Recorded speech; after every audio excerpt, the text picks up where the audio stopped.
واروح لك بقى لحته تانية خالص. انت راجل دارس وفاهم تمثيل وعارف مدارس التمثيل المختلفه.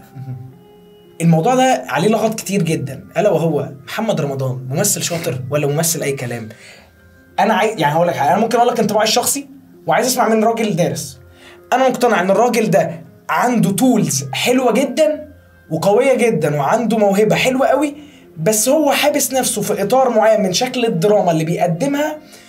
يعني عارف لما بيطلع عنه تحسه ايه ده انت ممثل شاطر اهو يا عم، انت يجي منك. لما بيفضل حابس نفسه فيه انت تمام.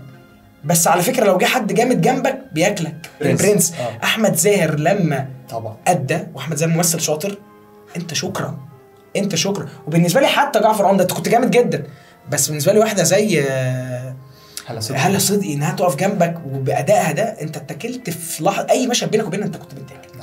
فانا اسمع من راي حد بقى دارس وفاهم الموضوع. محمد رمضان بالنسبه لك ايه؟ شكرا الاول قوي انك ذكرت حته رضوان البرنس، مسلسل البرنس واحمد زاهر، يعني دي حته انا اصلا اوريدي السنه بتاعت رضوان البرنس كنت نزلت بوست على احمد زاهر وقلت فيه كلام شبه اللي انت قلته، فشكرا. وجهه نظرك فعلا جميل. يعني. محمد رمضان من الممثلين اللي كنا ممكن بتخانق مع الدكاتره عندي في القسم. موضوع شائك جدا جدا وعبثي، مش هنوصل لاجابه. لان انا شايف ان هو موهبه فريده، موهبه شاطره قوي قوي قوي، ولكن وكمان عنده مقومات النجم. مقومات النجم مش الممثل الشاطر قوي، بالظبط. مقومات النجم بشكل عام. لان عمرو دياب نجم، لان في للاسف حمو بيكا نجم، يعني بمقومات النجوميه اللي هي اتغيرت دلوقتي كتير. ولكن محمد رمضان عنده مشكله كبيره قوي. يعني اولا بس انا بقول رايي برايي الشخصي الفني، كلها اراء شخصيه بالظبط من اللي انا شايفه. وعشان انا كنت يعني انا حابب جدا موهبه محمد رمضان، هو بيستسهل. يعني تعال نشوف كده الفرق ما بين محمد رمضان وما بين احمد زكي. مش بس فكره الدراسه، عشان برضو يعني برضو عندنا في الكليه كان الدكاتره يقول لك الشخص الدارس ده مش معهد كمان مش دارسه. عادل امام ما درسش، وعادل امام كويس في حاجات ومش كويس في حاجات، عشان بس انه متفقين برضه عشان هنجيله في حته معينه هنتكلم عليه. احب جدا بس لا، انا شايف ان فكره الدراسه هي مهمه وكل حاجه، بس ما هياش اللي هتعمل من فسيخ شربات.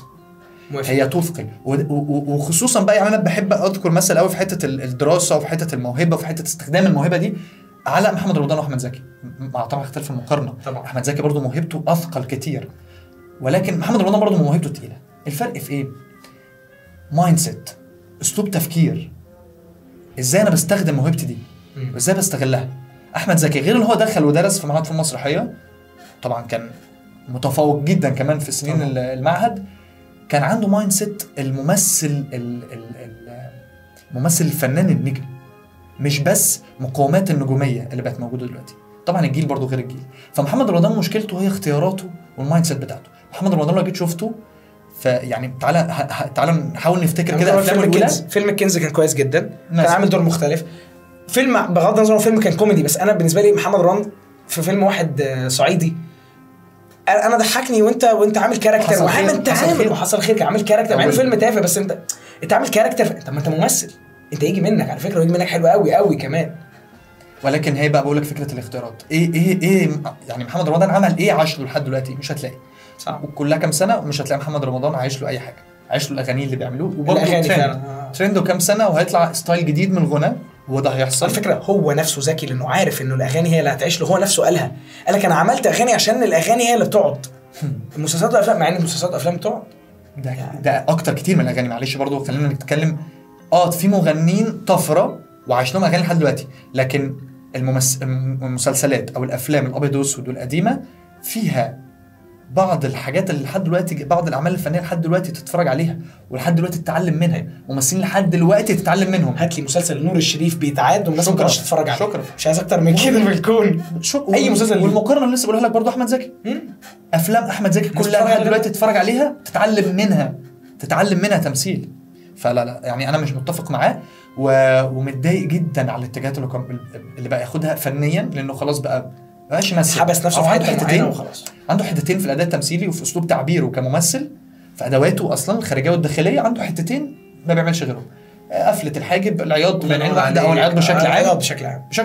انا ممكن اعد لك تقريبا مثلا لو مسلسل جعفر العمده ده، انا بقول اي حاجه مثلا 1000 مشهد منهم مثلا 900 طلع فيهم محمد رمضان، منهم 880 مشهد بيعيط بالظبط، في 20 مشهد ما عيطش فيهم، غالبا الخناقات يعني اللي هو الخناقات بس. ولو مش بيعيط عامل كده هو بيتخانق، لازم يقفل الحاجه بتاعته دي. وافتكر، انا اسف انا بقطعك، بفتكر جمله انه نور الشريف ليه محاضره مشهوره قوي يقول لك الممثل اللي بيقع في غرام البكا شكرا يقوم معيط لاجل ما انا بعيط. ما هي مش بالعياط، شكرا. انت ممكن تقطع قلبي ما تعيطش. انا بعشق المحاضره دي لما كان بيشرح فيها الموضوع. نور الشريف عامه كان معيد اصلا في معهد الفنون المسرحيه، وكان من الطلبه بتوعه احمد زكي بقى لازم. ايوه كان بيتكلم عليه في وقت كان قامه فنيه ودماغ فعلا. لو تسمعوا له محاضراته كلها لا تتعلم. فحته غرام البكا دي ده بقى. بس مع احترام الكامل برضو، ما انت يعني مع احترام الكامل برضو محمد سامي كشخص، محمد سامي كمخرج برضو يعني ما هوش اقوى حاجه. باشا هو بيلعب لعبه ملهاش خساره. انا بعمل مسلسل الشارع كله يتكلم عليه، مصر كلها والوطن العربي يتكلم عليه. فنيا انت قدمت حاجه قوي، صباح الفل. لا بس عايز اقول لك، بس مع احترام الكامل برضو، بس عندك الفن يكسب. الهرشه السبعه تحت الوصايه. بس خلينا واقعيين، للاسف احنا مجتمعنا تعالى بالمشاهدات جعفر العمدة. مش هنكذب على بعض يعني. حلو، مسلسل حلو 10 7 عملنا مسلسلات جميله جدا، بس في النهايه خلينا هندخل على الموضوع كده تاني. فكره الفن هدفه ايه، او المتفرج بيتفرج على العمل الفني ليه؟ هل من اجل الاستمتاع فقط، ولا الاستمتاع والاستفاده، ولا الاستفاده فقط؟ فهندخل بقى في حته تانية، ان الاستمتاع فقط هنتفرج على جعفر العمدة شغال على قهوه مصر كلها. للاسف اغلب العدد او اغلب الذوق العام في مصر انا عايز استمتع بس. دي مشكله. مع ان على فكره ما انت عندك مثلا تحت الوصايه والهرشه السبعه كان في مستمتع كبير قوي وتشويق كبير قوي، بس معاهم استفاده. كل حلقه بتخلص بتفكر. تحت الوصايه غيرت حاجات في قضايا عامه. قضيه الوصايه على الاطفال ابتدى القضايا دي اتفتحت من اول وجديد. فانت متخيل قد ايه الفن بيأثر. انا موافق، بيسيب اثر. بس الناس عايزه ايه؟ ستيل الناس عايزه ايه؟ ستيل انه محمد رمضان هو الاعلى اجرا والاعلى مشاهدات، ومحمد سامي هو الاجمد اخراجيا. ليه؟ عشان هو بيعمل اللعبه الطبخه السهله المعروفه الصريحه. فدي وجهه نظري، انه انا مش مع ده، بس احنا ذوقنا العام كده. هو يا جماعه احنا دي عارف اللي هو نظام ايه؟ يقول لك حتى لما تيجي تنزل تشتري ده بيقول لك ايه؟ يقول لك السوق عرض وطلب. هو العرض والطلب بيقول ايه؟ محمد سامي ومحمد رمضان طبخه ما بتخسرش اي منتج. بس هقول لك حاجه برضه يا ماجد، يعني هستأذنك برضه اقول لك حاجه. النقطه دي ما مش عارف اقبلها قوي، ان على مدار السنين وعلى مدار العصور الفن هو عنصر مؤثر في الذوق العام. الفن هو عنصر مؤثر في الذوق العام. فلو احنا هنفضل من الناحيه الفنيه هنفضل نمشي عرض وطلب ونفضل نعمل اللي الجمهور بس عايزه، للاسف هنفضل ننزل لتحت. العكس تماما. احنا لو فضلنا نقدم فن مؤثر، ما بيحبش بقى فكره السينما النظيفه والفن النظيف والفن الراقي. هو الفن عامه راقي. الفن هو من ضمن العلوم من ضمن العلوم المؤثره بشكل كبير في الفن هو علم الجمال. أكيد. لازم يكون عندك الفن كتأثير في المجتمع، بيغير المايند سيت بتاعت الناس، بيغير الذوق العام، بيقدر يأثر ويغير في الذوق العام. واكبر دليل على ده شوف كميه الحروب زمان والاحتلالات اللي الدول كانت بتحتل فيها الدول. كان من اول الحاجات اللي بيطمسوها في البلد او في المكان اللي بيحتلوه هي اللغه والفن. طبعا اول حاجه لازم تستهدفها. ليه؟ لانه عارفين الفن قد ايه يقدر يعمل ثوره، وحصل. عارفين الفن قد ايه يقدر ينور العقول، وحصل. وقد ايه يحدث التغيير. فاحنا لو سيطرنا على الفن بشكل كبير ساعتها نقدر. واعتقد ده برضو اللي حصل سنه 2012 لما الاخوان مسكوا كده. هو الفن ده قصه ثانيه. بيحاولوا لازم على طول ازاي اسيطر على الفن عشان اسيطر على العقول. لانه لا، حتى لو الذوق العام بينحدر، حتى لو الذوق العام رايح للاغاني المهرجانات بقى والشعبي والكلام المتدني منه، لان برضو في شعب يحترم، فلا برضو الفن هيفضل يحارب ده، وهيفضل يقدم اللي يغير الذوق العام. وهو فعلا حاصل. وحتى لو محمد رمضان رقم 1، فرقم 2 هيبقى عندك تحت الوصاية رقم 3 بالهرشة 7. حتى لو محمد سامي بيصنف بقى تجاريا اشطر مخرج، فانت عندك مخرجين مهمين كتير قوي على الساحه، واسامي كتير قوي تقدر. كريم الشناوي في الهرشة 7، خضير بتاع تحت الوصاية، طبعا عايز افتكر اسمها، انا بحبها جدا. مين؟ كامل ابو ذكري. كامل ابو ذكري طبعا. استاذه كامل ابو ذكري طبعا. يعني مخرجه انا بشوفها من اهم المخرجين الموجودين في الوطن العربي عامه. ليهم اسامي وموجودين ومحترمين. كانوا برضه لمحمد سامي، لا هم اعلى كتير. فخلينا نرجع برضه لحته محمد رمضان وموهبته.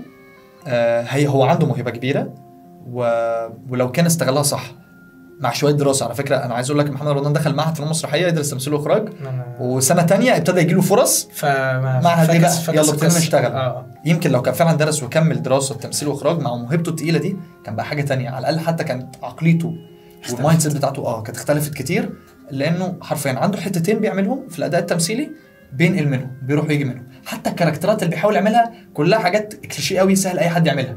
انا هعمل الاسطوره فهتخن صوتي، هعمل اب فهعمل انا تعبان، حاجات يعني وبيلعب على تفاصيل اللي هي يعني تمام، ومخرج اللي بيبروزها له كمان يعني اللي هي هقلب البتاع بظهر المعلقه هعمل على تفاصيل اللي هي بالنسبه لنا كناس بتفهم في التمثيل شويه صباح الفل. دي اسهل تفاصيل اي ممثل يقدر يعملها، في تفاصيل اصعب بكتير. ولو رجعنا لمثال شخص مثل جنبه في مره من المرات ابن حلال لما كان حمزه العايلي كان عامل حبيشه، يا نهار ابيض، كان هو عامل حبيشه، الثاني كان عامل المكذوب، يعني حبيشه ده كان محمد رمضان سوري كان عامل المكذوب، كان عامل تفاصيل دي ممثل تفاصيل ممثل. فكالوا برضه في الحته دي العايلي احنا ده ممكن موضوع نتكلم عليه. ده قصه ما انا عارف شاطر قوي يعني. شكرا انك برضو ذكرت حمزه العايلي زي ما ذكرت احمد زاهر. حرفيا هي دي بقى الفكره، محمد رمضان لما بيجي جنبه ممثلين تقال قوي بيزعل جنبه منهم الصوره بيزعل. على فكره احمد زاهر ما هوش اشطر واحد في الدنيا بس الدور اللي عمله في البرنس كان دور هو ذاكر ما فيهوش غلطه، ما فيش يعني ما فيش حاجه تانية ممكن تحصل في الدور بالظبط، هو ذاكر. وعلى فكره وروجينا كانت عامله دور حلو جدا لانه كان برضه روجينا بالنسبه لي ستيريوتايب في حاجات كتير، بس هنا لا، مع التحفظات ان هي كانت في حاجات ممكن اوفر شويه. احمد زاكر عنده مش معترض، دي حاجات بقى فنيه قوي، بس اكلمك اللي طلع الجمهور لا هم كانوا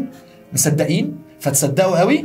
كانوا واكلين بصراحه المشاهد الثنائيه ما بين احمد زاهر ومحمد رمضان او حمزه العايلي ومحمد رمضان في ابن حلال، لا كانوا بياكلوا منه صح. رغم ان هو يقدر ما يعملش ده، يقدر هو اللي يبقى هنا وهو موهبته تقيله وبيطلع على فكره في الكاميرا كويس، بس انا بكلمك على قد موهبته هو بيستخدم منها حاجات قليله قوي، بيستسهل كتير قوي. مؤخرا خلاص بقى واخد الفن تجاره، هي حرفه بالنسبه، عشان هو قال اللفظ ده قبل كده، قال لك هي مهنه انا بشتغلها ال 12 شهر، انا مش بعمل مسلسل على فكره مش فتوانه، ده التمثيل انت عشان تبقى مركز في العمل اللي بتعمله محتاج تاخد وتذاكر وتقعد. فهم اللي بيقعدوا يعملوا عمل واحد في السنه، الناس دي مش بتعملها كده عشان بتتنك، الناس دي عشان لما اطلع شكلي عامل ازاي بالظبط. مش فكره انه هي مش مساله مهنه. لو انا هعمل مثلا فيلم ومسلسل في فيلم في مسلسل، يعني انت متخيل لو عمل مسلسل في فيلم في عيد الفطر ويعمل فيلم في عيد الاضحى ومش بعيد نلاقيه نازل لنا بكام وعمل كليبين في بالظبط، وحفله مش عارف في السعوديه، حفله مش عارف تمام ربنا يزيدك مش معترض،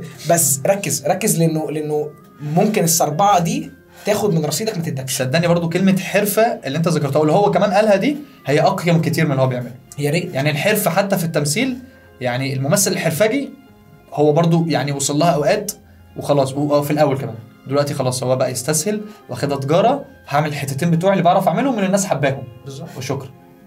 طيب هروح معاك لسؤال انا طول عمري بفكر فيه من وانا صغير، يعني تقريبا كلنا بنتفرج على عادل امام وبالنسبه لنا هو الزعيم وهو عبقري. وعادل امام انا هقول وجهات نظري وبعدين هسمع منك انت كراجل تكنيكال بقى، انت اللي فاهم القصه ودارسها، انا بقول لك كراجل هاوي ده وجهه نظر انا. عادل امام مش هقول لك هو محمد رمضان او بالنسبه لي محمد رمضان، هو برضه عنده قدرات قويه جدا وعمل حاجات زمان استخدم فيها بعض من قدراته دول، الانس والجن والحاجات دي. يعني انا بالنسبه لي كان يعني مش عادل امام، ف بتضايق قوي انه هو برضه لقى ان حته واحده واكله معاه فضل مكمل عليها وتصنف ان هو الزعيم، هو رقم واحد في الوطن العربي، في حين انه كان في نفس جيله في نور الشريف اللي هو استاذ تمثيل، اللي هو انت لو عايز تتعلم تمثل ازاي اتفرج على نور الشريف على مدار حياته. لو عايز تفهم يعني ايه اصلا تجسد شخصيات ويعني ايه تفاصيل شخصيه بقى، مش محمد رمضان جو اللي بنعمله ده، تفاصيل الشخصيه اللي فعلا تعيش وتعلم. مين ما بيتفرجش على حاجه متولي لحد النهارده؟ مين ما بيتفرجش على عبد الغفور البرعي لحد النهارده؟ مين ما بيتفرجش على العطار سبعينات لو اتعرض لحد النهارده؟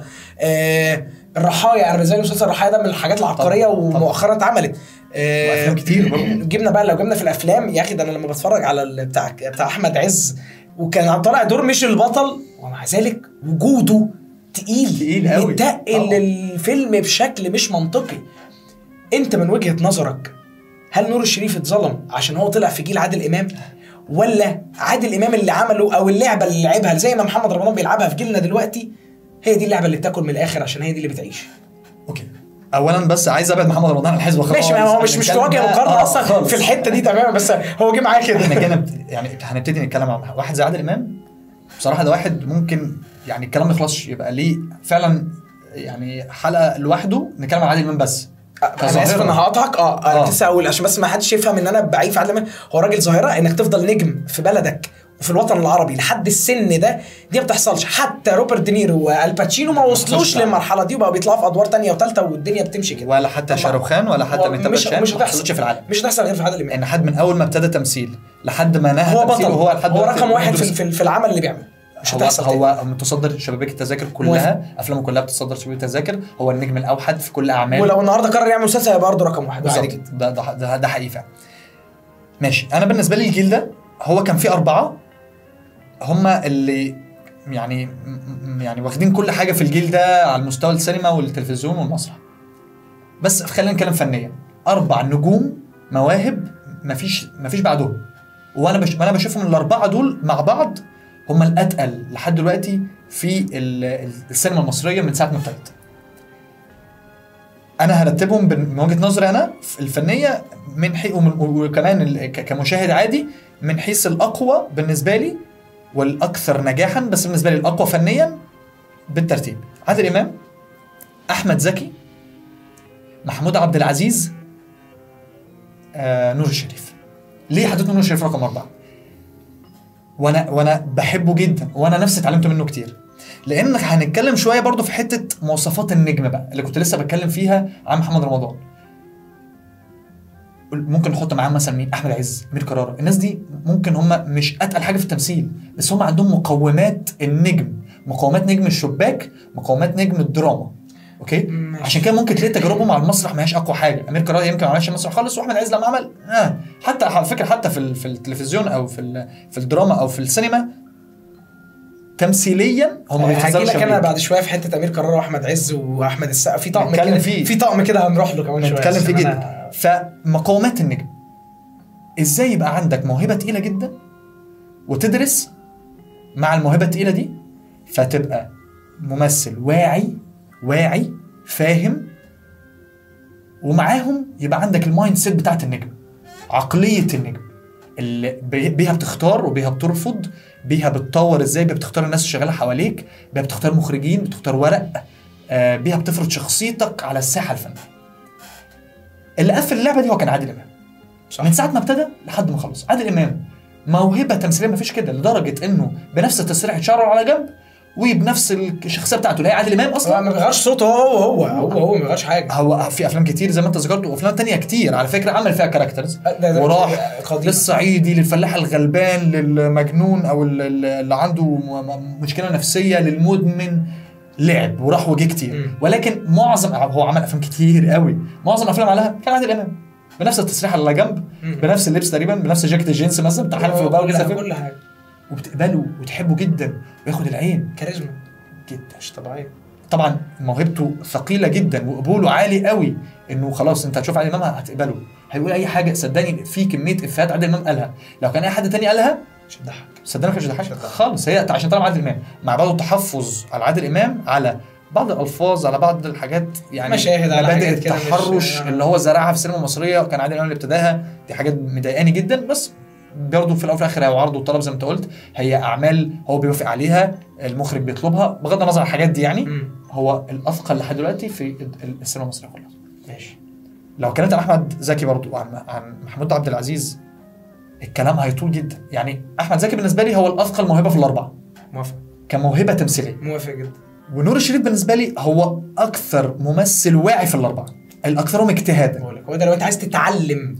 اصل احمد زكي انت لو قعدت تتفرج مش هتعرف تجيبه، يعني مش هتعرف تتعلم انك تجيبه عشان صعب. مفيش تنبسط كده وتتعلم بس خلاص تلقط حاجات بالظبط. لكن نور الشريف شخص تقدر تتفرج عليه تتعلم، فممكن تقلده في بعض من الحاجات اللي هو بيعملها، تعرف تعيش الحياه دي او تجرب الستايل ده. اتفق جدا معاك. بقى يمكن موهبته ما كانتش الاثقل، هو كان عنده موهبه تقيله قوي، وعشان كده بقى نور الشريف، عشان كده بنقول اسمه دلوقتي. اوكي موهبه تقيله قوي، بس مع الموهبه هو الاكثر اجتهادا. لو جينا نشبههم كده بلعيبه الكوره ممكن نقول ده كريستيانو رونالدو. صح، اللي هو انا مش موهوب قوي في وسط جيلي بس انا مجتهد قوي، بس هو مقفل الاجتهاد. صح. هو عمل كل هو دخل درس وبقى معيد تمثيل واخراج وخرج بقى بيشتغل بدراسته مع موهبته. في ناس على فكره بتدرس بعدين بتركن الدراسه وبتصدر الموهبه وتاخد اللي هي عزام الدراسه. احمد زكي عمل كده.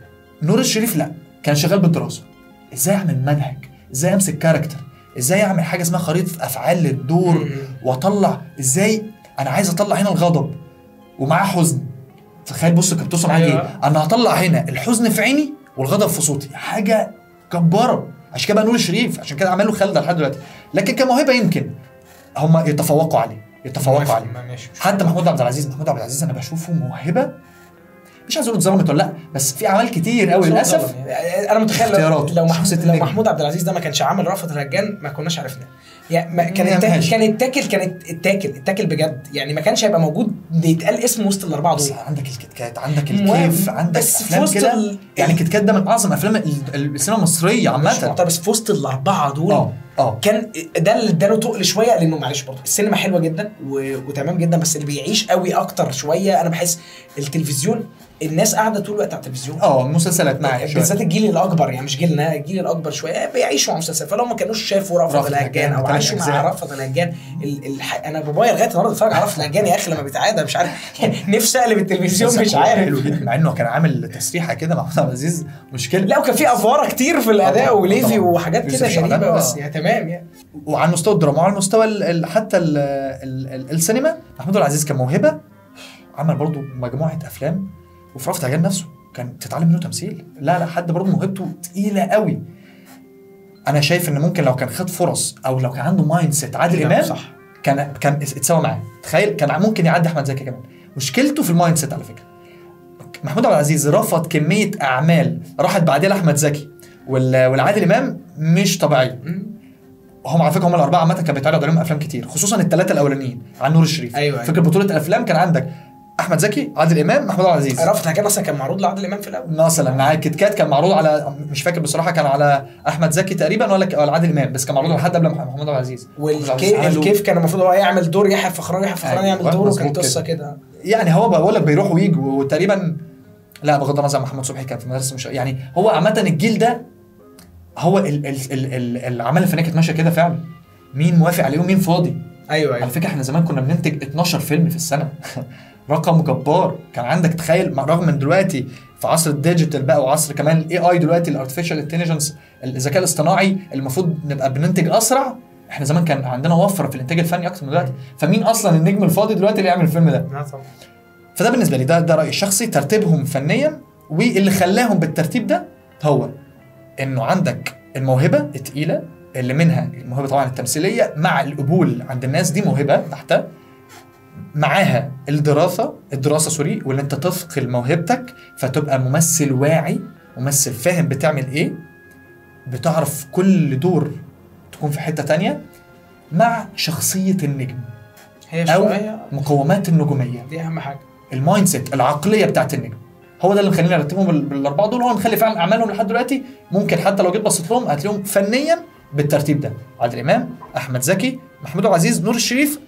او ممكن الناس تبقى يعني بتتفاوت بترتيبهم، بس هم خلينا متفقين ان الاربعه دول هم اللي كانوا مسيطرين. طيب هسالك سؤال، ده اخر حاجه اتكلم معاك فيها بس عشان هي دي اكتر حاجه بتدرك بقى فكري دلوقتي بقى في عصرنا دلوقتي.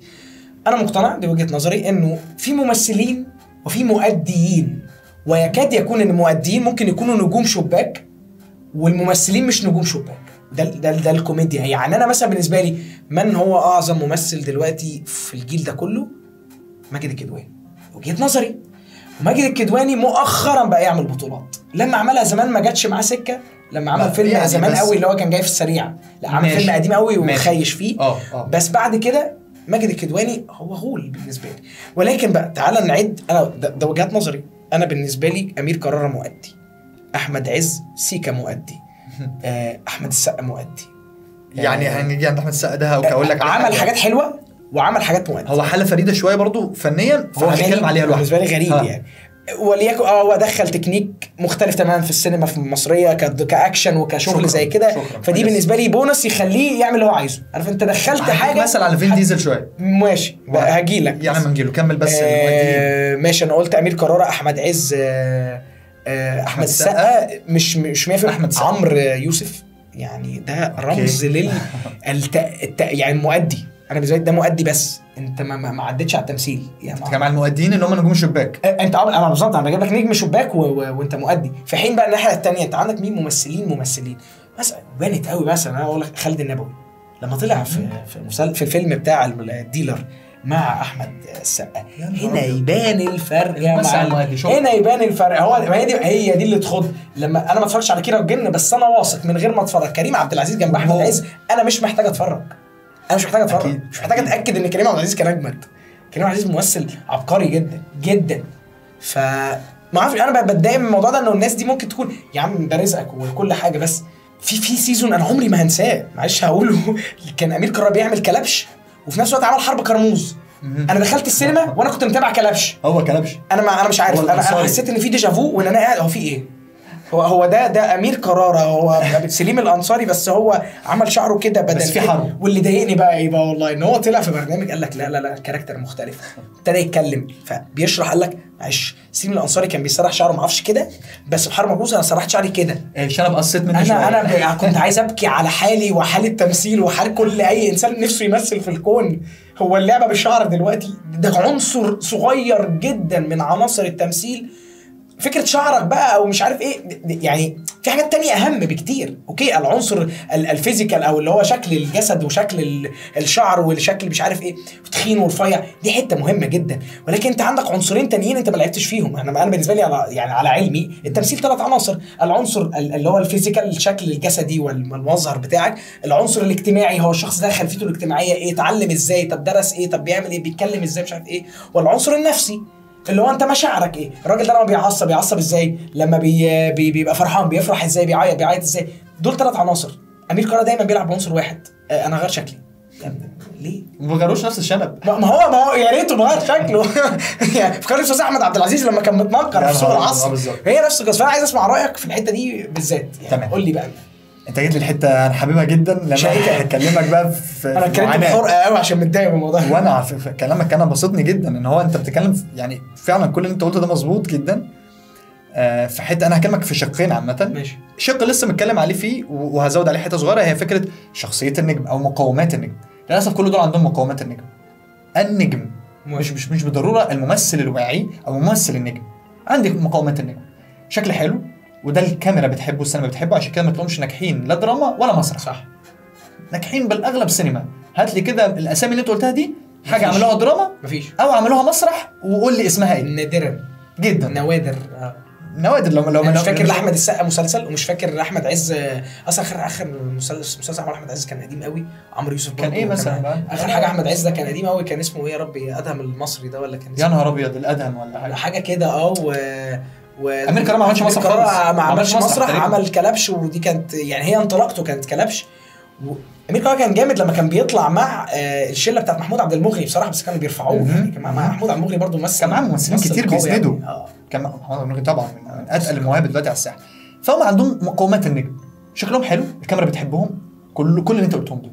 اختياراتهم انا امتى اختار الفيلم ده وامتى لا. انا عارف ان لما هضرب الضربه هضربها صح. بس والقبول يعني زي ما قلت لك الموهبه التمثيليه ليها شقين، ليها موهبه التعبير، انا ازاي كممثل بعرف اعبر صح عن مشاعر وعن افكار وعن شخصيه دراميه، والقبول. الاثنين دول بيندرجوا تحت الموهبه. دي حاجه مالكش يد فيها، للاسف كلهم اتقبلوا. يعني امير كرارة مش شاطر خالص تمثيليا، وكان يعني مثلا اول حاجه لمع فيها زكي شان مع احمد حلمي. يا لهوي مش عارف انا حبيتي انتوا ازاي يا جماعه والناس مين اللي عملوا كاستنج ده. وجزء كبير من القبول مع الموهبه اللي هي برضو من عند ربنا، برضو فكره الشكل. لا هو لو حد وسيم وجسمه حلو ولبسه كمان كويس هقبله. وانت ده على كل اللي انت قلته، خصوصا عمرو يوسف، احمد عز وامير كرارة. ممكن يعني قبل ما اجي لك على الشق الثاني هروح سريعا وارجع كده لاحمد السقا.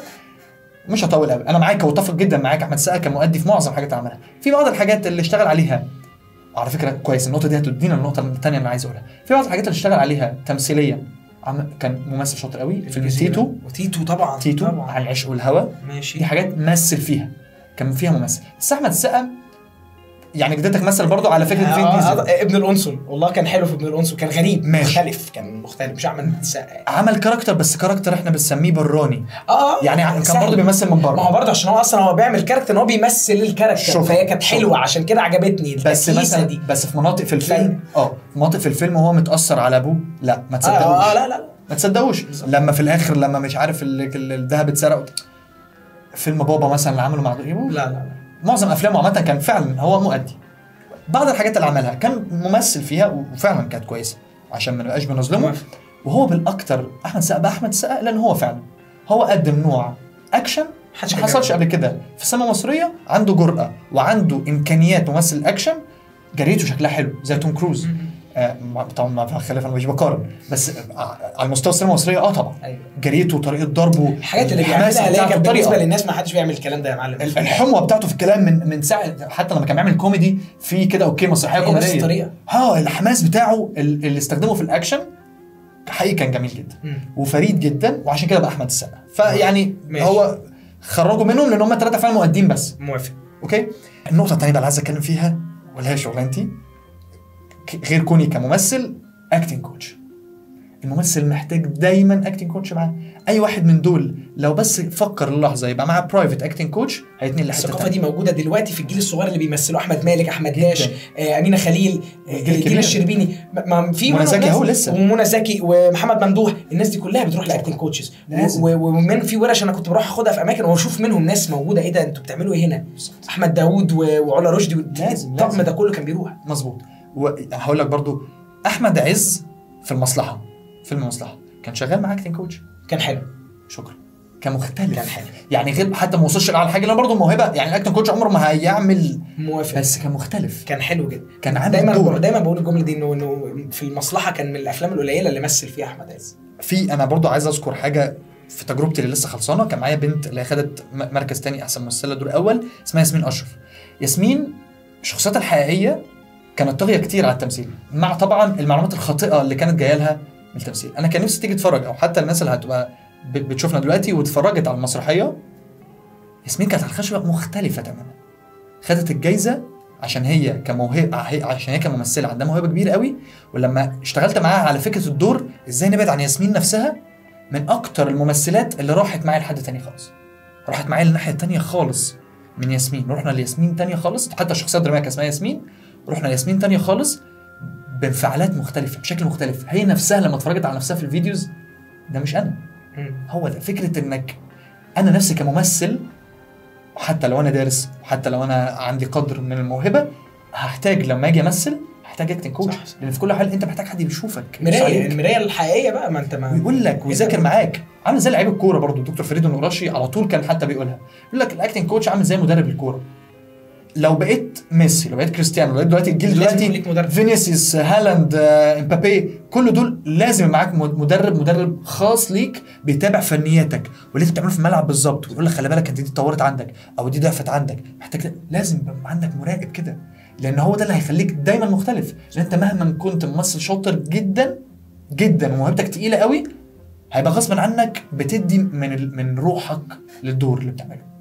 فلازم يبقى معاك حد مراقب بيقول لك خلي بالك ده شبه حاجه عملتها قبل كده، او خلي بالك ده مش لايق قوي مع ده، خلي بالك انت هنا بخوم، انت هنا مش شخصيه دراميه. لازم يبقى معاك اكتنج كوتش لو فعلا عايز دايما تبقى مختلف ودايما تغير.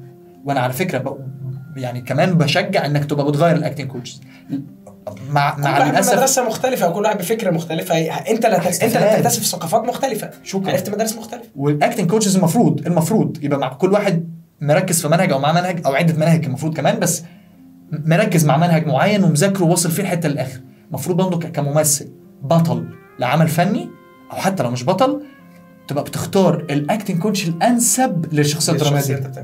الموضوع فعلا مش سهل ومش بسيط.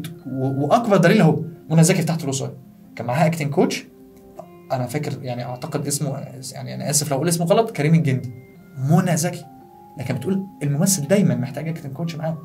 انا مش بقول ده عشان ابقى ببيع كوني كاكتنج كوتش، لا مش شايفاه، ده حقيقي، ده قادر اشوفه كمان. انت ده بكل بساطه هو لعيب الكوره مهما كان جامد لازم يكون معاه مدرب كوره، لازم. فهو ده اللي يفرق كتير المؤديين عن الممثلين الشاطرين. وفي ممثلين بقى لو مش هنخلص كلام عليهم، محمد ممدوح، محمد فراج، فتحي عبد الوهاب، طارق لطفي، ناس حتى لما كانت موجوده السنه اللي فاتت لمعوا خدوا الشو ليه؟ لان هم محمد شاهين السنه دي عمل دور مهم قوي، كان شغال مع اكتنج كوتش طبعا، عمل دور مهم قوي في 11/7. انا عن نفسي كنت شايفه، واحمد عيد كان برضو عمل دور مهم قوي قوي قوي، وهو ممثل تقيل جدا. بس محمد شاهين انا شايفه ياخد احسن ممثل السنه دي في دراما رمضان، ارشحه بقوه، ماسك دور عظيم، وممثل هو ابتدى ياخد المساحات اللي تبينه من السنه اللي فاتت في سوتس بالعربي.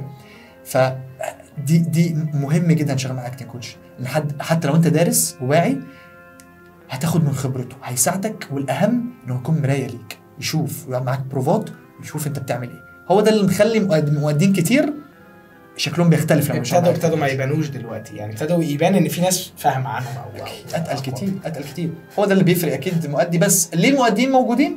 هرجع اقول لك شخصيه النجم، هم للاسف يتمتعوا بشخصيه النجم، عندهم القبول الشكلي وحتى الموهبه دي بتاعت ربنا، ما تعرفش تقول فيها حاجه. انا ربيع يا جماعه، انا ربيع مش ممثل ولا خالص، هو كوميديان. يعني هو على فكره كوميديان شاطر، بيعرف يعمل افيه حلو قوي. انا ضحكت له على كذا حاجه، بحسه افيه مسرح مش افيه تلفزيون ولا في السينما. هو كوميديان، هو يصنف كوميديان. ما هو ليه على فكره بيرمي الافيه في السينما والتلفزيون زي المسرح؟